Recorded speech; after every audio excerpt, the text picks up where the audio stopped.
আসসালামু আলাইকুম। রাজাগ্রোর পক্ষ থেকে সবাইকে শুভেচ্ছা এবং স্বাগতম জানাচ্ছি। আশা করি সবাই ভালো আছেন।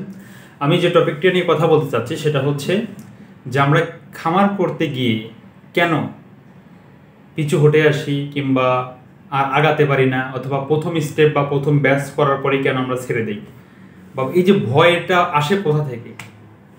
আচ্ছা, প্রথম কথা হচ্ছে আমরা না জেনে না বুঝে প্রথমে খামারে ঝুঁকে পড়ি, নাম্বার 1। 2 নম্বর কারণ হচ্ছে আমরা অতি লাভের চিন্তা করি। আমরা অতি উৎফুল্ল হয়ে অতি লাভ করার চিন্তা ভাবনা করি, অর্থাৎ লাভ ঠিক না, লোভের চিন্তা করি। আচ্ছা, 3 নম্বর বিষয় হচ্ছে আমরা অন্যকে দেখে আমরা হুট করে কোনো কিছু না বুঝে না জেনে আমরা খামার দিই। এই 3-4টা ভুলের কারণে আমরা খামার শুরু করার পরেও আর আমরা আগাতে পারি না, অথবা স্টপ করে দিই, বন্ধ করে দিই, আমরা সেখান থেকে রেজাল্ট পাই না।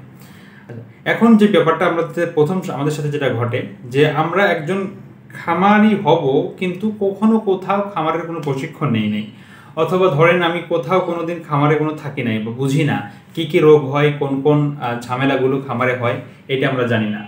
2 নম্বর হচ্ছে অন্যকে দেখি যে এত লাখ টাকা ইনকাম করতেছে, অত লাখ টাকা ইনকাম করতেছে, ঠিক আছে, এইটা দেখে আমরা কোনো কিছু না ভেবে আমার যা কিছু আছে সব কিছু নিয়ে ইনভেস্ট করে দিই, তখনই কিন্তু আমরা ধরাটা খাই। আচ্ছা, 3 নম্বর যে ব্যাপারটা সেটা হচ্ছে যে আমরা ইউটিউবে ভিডিও দেখি যে মাত্র 1000 মুরগি পালন করে প্রতি মাসে 1.5 লাখ টাকা লাভ। তখন আমরা চিন্তা করি 1000 মুরগি যদি আমি পালি, প্রতি মাসে যদি 1.5 লাখ টাকা যদি ইনকাম করি, তাহলে চাকরি বাকরি এসব ব্যবসা করে কি লাভ, আমার মুরগির খামারের দিকে ঝুঁকি। কিন্তু এটা কিন্তু পুরো কাঁচামালের ব্যবসা ভাই। আমি যেটা বলতেছি একটু জাস্ট শুনেন। আমি কোনো কিছু আপনাকে লুকোছাপানোর এখানে কোনো কথা নাই। এটা হচ্ছে কাঁচামালের ব্যবসা, এটা লাখ, অনেকটাই লাখ। আপনি যদি ঠিক মতো দেখভাল করতে না পারেন, আপনার কপালে যদি সায় না দেয়, তাহলে আপনি শেষ, একদম শেষ। যদি আপনার পর্যাপ্ত পরিমাণে ব্যাকআপ না থাকে, তাহলে কিন্তু আপনি শেষ। কারণ আপনি হয়তো লোন করবেন, বন্ধু বান্ধবের কাছে ধার করবেন, এটা বিক্রি করবেন, সেটা বিক্রি করে 10-15 লাখ টাকা আপনি একটা ইনভেস্ট করলেন। অথবা আপনি ভাবতেছিলেন যে চাকরি করতে গেলে তো অনেক টাকা লাগতো, চাকরি যদি ঘুষ টুস দিয়ে চাকরি নেওয়া যায়, সেই ক্ষেত্রে যদি অনেক টাকা লাগতো, তাহলে আমরা কি করি, খামার দিই, ঋণ করে খামার দিই। তখন মাথার মধ্যে একটা চাপ থাকে, যখনই কোনো একটি অ্যাক্সিডেন্ট হয় তখন কিন্তু আমরা ঘুরে দাঁড়াতে পারি না। এইসব বিষয়গুলো আমাদের জেনে বুঝে, আমার কথা হচ্ছে যে আপনি খুব অল্প করে শুরু করেন। আমার প্রত্যেকটা ভিডিও দেখবেন যে খুব অল্প করে শুরু করতে বলি, আর পাশাপাশি অন্য একটা কাজ করেন। আপনি চাকরি করতেছেন, পাশাপাশি একটু ছোটো একটা খামার দেন।